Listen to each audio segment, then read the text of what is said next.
Bonsoir, chers téléspectateurs de Christ Vie Hebdo, et bienvenue à cette nouvelle édition. Les titres. Nous sommes proches de la fin d'année. Les fêtes approchent et tous entrent dans l'euphorie de Noël et de la Saint-Sylvestre. Beaucoup ne se rappellent même pas le véritable sens de Noël, l'accueil du Sauveur de l'humanité. Un Sauveur rejeté, renié et souvent oublié dans notre société. Beaucoup disent qu'il n'agit plus, qu'il a déménagé pour le ciel. Notre équipe a voulu savoir si le Seigneur fait encore des miracles aujourd'hui. Si le Seigneur agit encore dans le réel des humains de nos jours. Quelques chrétiens ont accepté de témoigner et de nous dire ce que le Seigneur a fait et de particulier pour eux, les miracles qu'ils ont expérimentés cette année. Nous avons également rencontré le Père Patrick Kouchoukoulou. Il nous rassure, le Seigneur agit encore aujourd'hui et nous montre le chemin pour expérimenter ces miracles dans notre quotidien. C'était les titres, les développements, c'est tout de suite.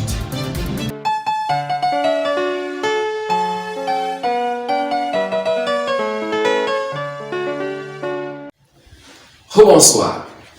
Dans les Saintes Écritures, le Seigneur Jésus accomplit au quotidien des miracles de guérison, de délivrance, d'amour pour les personnes qu'il rencontre. Pourtant aujourd'hui, avec le règne de la pensée et de la modernité, il devient de plus en plus difficile de croire aux miracles de Jésus.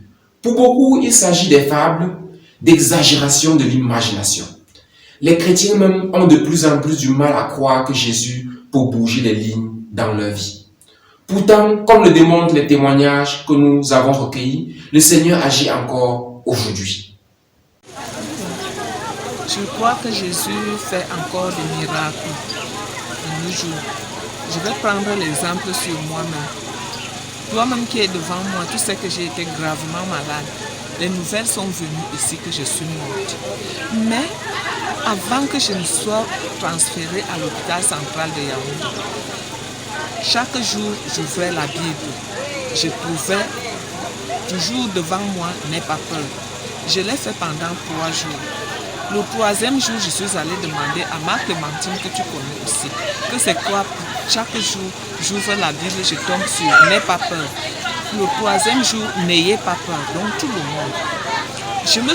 Quand je suis rentrée de cette maladie, après qu'on ait publié ici que je suis morte, mais j'entrais de coma en coma, je ressortais et je n'avais peur de rien. J'étais là, comme si je n'avais même pas été malade. Mon petit frère était venu avec la voiture, parce que ma petite soeur qui est en Belgique avait envoyé de l'argent pour qu'on me traite et pour qu'on donne à mon fils qui me gardait. Mais mon petit frère a pris cet argent, une partie, il allait carburer un véhicule et ils sont venus à l'hôpital avec le véhicule pour me porter pour amener au village, comme quoi je devais aller mourir au village et non à l'hôpital. Mon fils leur a répondu que ma mère, il est posé là, si elle s'amuse même à mourir, je ne vais pas rentrer avec son corps chez vous parce que vous ne l'avez jamais aimé. Je vais rentrer avec son corps à Tchang parce que c'est à Tchang qu'on l'aime et c'est à Tchang qu'on l'a connu. Maintenant, ça n'a pas fait une semaine que mon fils ait refusé qu'on me prenne pour aller laisser au village pour que je meure au village. Ça n'a pas fait une semaine, j'entends le médecin qui arrive, il appelle Martine Louise, je dis une fois-ci, le docteur, il me dit, tu sais que tu peux déjà rentrer. Je dis merci beaucoup docteur, je ne vais même pas demander que je vais rentrer comment est-ce que je suis guéri parce que je croyais au miracle que Jésus avait fait sur moi. J'ai été guéri, je suis rentré.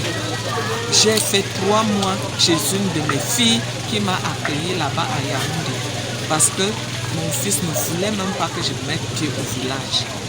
Donc, quand je suis rentrée ici, maman Clémentine m'a demandé « Est-ce que tu sais pourquoi on te disait « N'aie pas peur, n'aie pas peur ». C'est parce que Dieu avait prévu un miracle pour toi, que tu n'aies pas peur, même si tu es malade, même n'importe comment, même si on annonce que tu es mort, n'aie pas peur.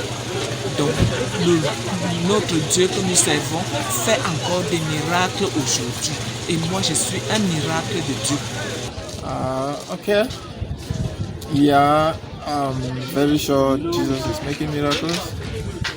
Personally, as a self experience, just getting up from bed every day, being alive every day, seeing a new day is just a testament that Jesus is making miracles. Because it's a miracle. You can sleep and you wouldn't get up. So many went to bed last night and you couldn't see the day. So you being alive is such a great miracle. The greatest miracle of all anyway. And more to that, we have various promotions in life. We have some various advancement in life. We have been witnessing it. My children are a witness to that. With health situations that we are overcoming every day. With children, we always have health situations, but knowing that we have Christ and with His love, with His infinite mercy, with His healing hands, they have always been having their healings. And because for a long while right now, we've not been visiting the hospital. But days back or months back, it's always been a situation of a month will not go by without us passing through the hospital. But for quite a while now, I can bet you, because of the hand of Jesus upon our lives, upon the life of His children, they have been having their healings. They have always been good. They have always been advancing. And even with their school situation, they were very slow in school, but having Jesus, and we have been praying over it. I and my wife, they have been advancing in school already. They have been picking up. So it's just a testament that Jesus is really doing it.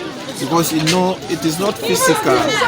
When Jesus does His things, when God does His things, it is personal. You must not see it at an instant. As they say, God's time is the best. So He will always do it at His own time. And so it's good that we always wait for God's time, because God takes time to do things, and God gives you the best. The problem with us is when we want something, we are very impatient. We want it at that moment, and we always get the wrong thing. But when we wait for God's time, Jesus' time, He gives us what is needed, what is important for us at a given time. Ok, d'accord. Bon, Jésus fait toujours des miracles dans la vie. Particulièrement pour moi, Jésus a fait beaucoup de choses.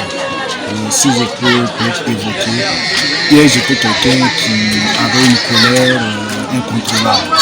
Dieu merci, j'ai constaté que Jésus a fait des miracles dans ma vie. Aujourd'hui, la colère, je ne gère plus. Je ne sais pas là où la colère est partie. Donc, c'est ça le miracle. Jésus a fait beaucoup de miracles, mais c'est ça ce que moi je ne tiens pas bien, parce que ça fait que j'ai beaucoup changé. L'abbé Patrick Kouchoungounou de la paroisse Saint-Joseph de Bamamboro nous explique comment saisir les miracles du Seigneur quotidiennement. Écoutons-le.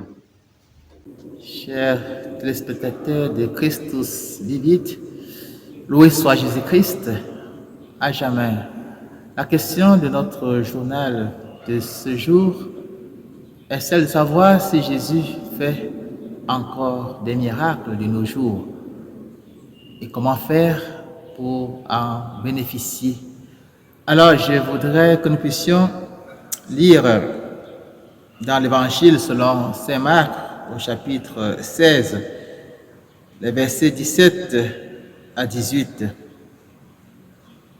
Jésus dit: « Et voici les signes qui accompagneront ceux qui auront cru. En mon nom, ils chasseront les démons, ils parleront en langue nouvelle, ils saisiront des serpents, et s'ils boivent quelques poisons mortels, il ne leur fera pas de mal.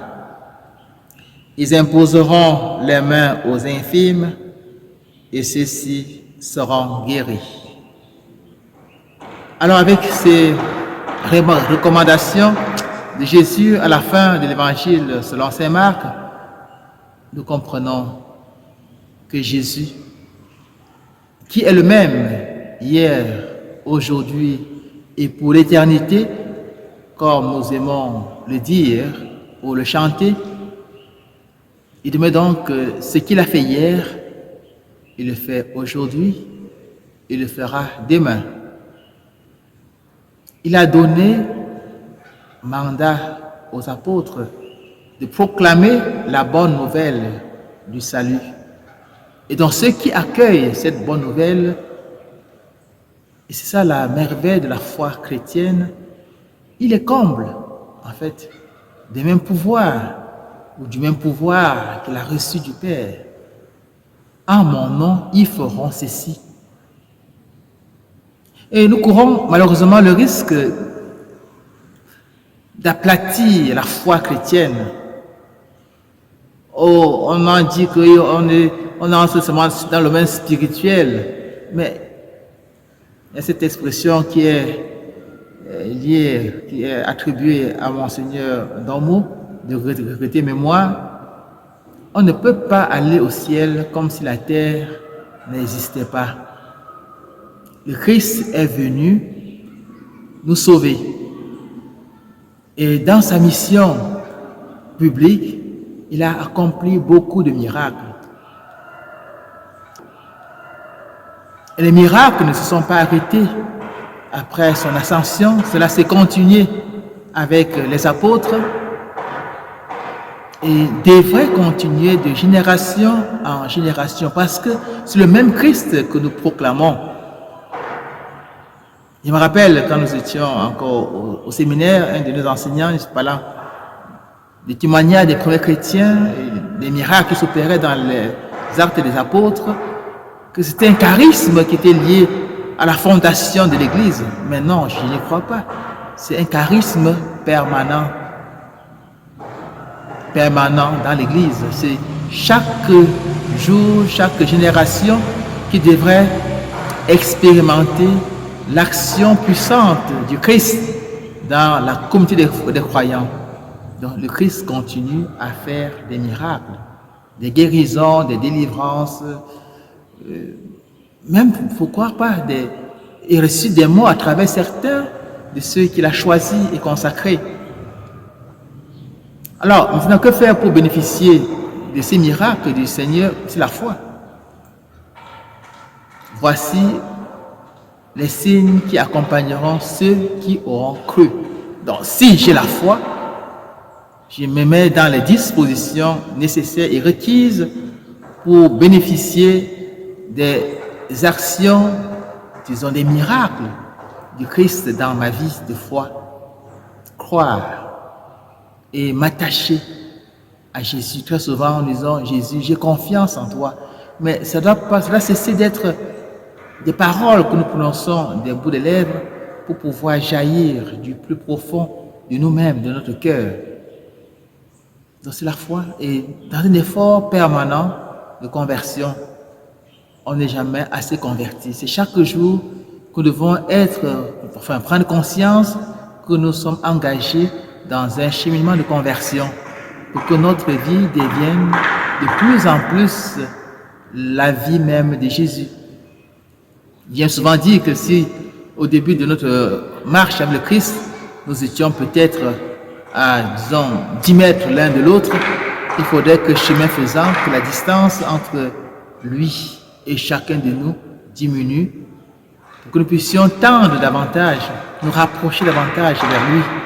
Non pas d'abord un rapprochement physique, mais spirituel, à travers une adhésion de notre âme, de notre cœur, de notre volonté, de tout notre être à Jésus et à sa bonne nouvelle. Ainsi, en fait, nous sommes tous appelés à devenir des autres Christ pour notre société. Et quand on devient un autre Christ, alors il accomplit par nous les miracles qu'il a accomplis pendant sa vie publique. Donc je crois que Jésus, et je l'ai expérimenté, Jésus continue à faire des miracles aujourd'hui, même si malheureusement, quelquefois on a l'impression dans notre Église que la loi des hommes est devenue plus importante que la loi de Dieu. Que la loi de Dieu. sa parole dit, voici les signes qui accompagneront ceux qui auront cru.